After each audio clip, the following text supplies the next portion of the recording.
सबको praise the Lord. आज मैं आपके साथ बात करने से पहले कुछ सवालों को आपके सामने रखना चाहूँगा। प्रिय मेरे भाई और बहनों, आज आप लोगों की जिंदगी कैसे चल रहा है? क्या आप टूट चुके हैं? क्या आप जीवन से थक चुके हैं? क्या आपका दुख आंसुओं का कारण बन गया है? क्या आप बेसहारा हैं? क्या अपनों ने धोखा दिए हैं? क्या अपनों ने त्याग दिए हैं? क्या आप भटक गए हैं? यदि हां, फिर भी आपके लिए एक बेहतरीन आशा है। परमेश्वर की योजना अनोखी होती है। परमेश्वर की योजना अनोखी होती है। सबसे मेरी विनती है, आप चैनल को सब्सक्राइब, लाइक और शेयर करना ना भूलें, ताकि मैं आप तक मेरा आवाज पहुंचा सकूं।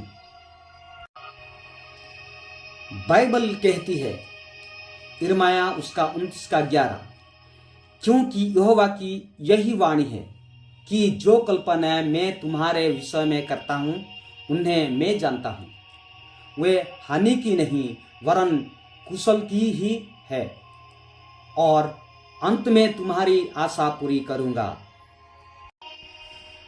एक जहाज समुद्र में नौकायन करते हुए तूफान में टूट गया और सभी यात्री डूब गए। केवल एक ही व्यक्ति परमेश्वर की अनुग्रह से बेहोश होकर किनारे पर पहुंच गया। जब होश आया, स्वयं को एक निर्जन द्वीप पर पाकर वह परमेश्वर से प्रार्थना करने लगा, हे परमेश्वर, मेरी सहायता कर। दिन बीत गया लेकिन कोई सहायता नहीं मिली। रात में वह समुद्र तट पर सो गया। दूसरे दिन वह एक झोपड़ी बना के रहने लगा। एक दिन उसने आग जलाई और भोजन की तलाश में निकल पड़ा।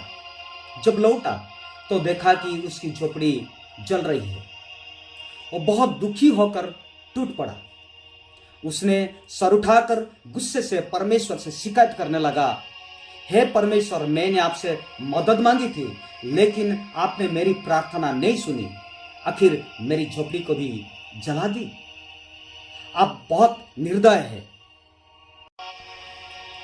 वो सोचा, मेरी अंत आ गई है, मुझे यही जीना और मरना है। परमेश्वर के सिवाय मुझे कोई बचा नहीं सकता। वह बहुत निराश होकर रात में परमेश्वर के पास शिकायत करते करते वह सो गया। वह प्रार्थना करना नहीं छोड़ा, क्योंकि बाइबल कहती है कि अब ना छोड़ना, निरंतर प्रार्थना करते रहना। वो प्रार्थना करते रहा। यह सत्य है, प्रार्थना करने वालों को परमेश्वर कभी निराश होने नहीं देता है। प्रार्थना करने वालों का प्रार्थना कभी अनसुनी नहीं करता है। हमारा परमेश्वर परिस्थितियों को बदलने वाला परमेश्वर है। आंसुओं को पोंछ के हमारे लिए मार्ग निकालने वाला परमेश्वर है। विश्वास के साथ प्रार्थना करके परखिए। एक दिन सुबह उठ के उसने अचंभ हो गया कि एक जहाज उसके पास आ पहुंचा है। उसने अपनी नजरें पर विश्वास कर नहीं पाया। वह बहुत खुश हुआ, क्योंकि अंत में मदद उसके पास आ गई है। उसने कप्तान से पूछा कि उनको कैसे पता चला वो इस निर्जन स्थान में है। कप्तान ने उत्तर दिया, एक आग का निशान देखकर हम आए हैं। वो उस वक्त समझ गया कि वो निशान जलती हुई झोपड़ी की आग थी। वह समझ गया कि ये परमेश्वर की एक बहुत बड़ी साजिश है। परमेश्वर की योजना उसकी योजना से कहीं ज्यादा बड़ी थी। वास्तव में वो समझ गया, वो जिस परमेश्वर से निर्दय बोला था, वह निर्दय नहीं है, वो दयालु है। इसलिए उसने घुटना टेक कर आंसुओं के साथ परमेश्वर को धन्यवाद देते रहा। अगर हम अपने जीवन पर गौर करें तो हमारे जीवन में बहुत सारे प्रतिकूल परिस्थितियां आती हैं जिसको झेल नहीं पाते हैं।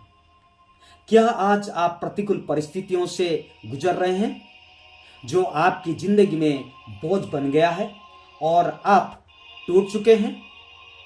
हाँ प्रियो, हम योजनाएं बहुत बनाते हैं लेकिन वे वास्तव में पूरी नहीं होती। वो जो भी होता है वो हमारी मर्जी के अनुसार नहीं होता है।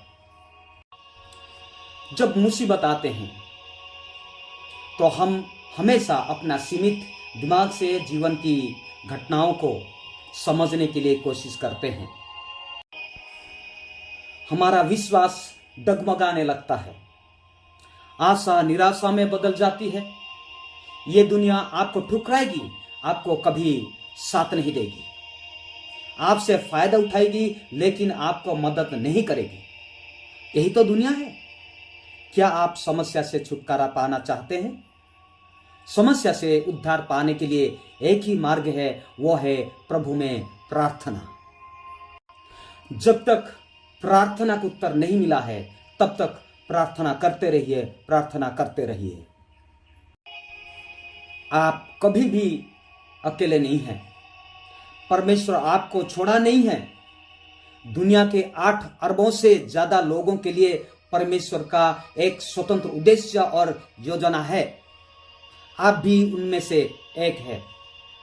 हमें हिम्मत हारे बिना और सर्वशक्तिमान प्रभु पर भरोसा रखते हुए प्रार्थना जारी रखना चाहिए। हमारा प्रार्थना और परमेश्वर की आशीष मिलकर हमें समस्या से बचा सकता है। इसलिए जब आपको जीवन में लगता है कि सारी योजनाएं विफल हो रही है और सब कुछ आपकी इच्छा के विरुद्ध हो रहा है, तो हमेशा याद रखें कि परमेश्वर के पास आपके लिए एक विशेष योजना है जिनके बारे में आप अनजान हैं, और उनकी योजना हमेशा आपकी योजना से बड़ी और बेहतरीन योजना है। बाइबल कहती है, ईसाया उसका 55 का 8 और 9 कहती है, क्योंकि यहोवा कहता है, मेरे विचार और तुम्हारे विचार एक समान नहीं है, ना तुम्हारी गति और मेरी गति एक सी है। क्योंकि मेरी और तुम्हारी गति में और मेरे और तुम्हारे सोच विचार में आकाश और पृथ्वी का अंतर है। प्रभु आप सबको आशीष दे। सबको धन्यवाद।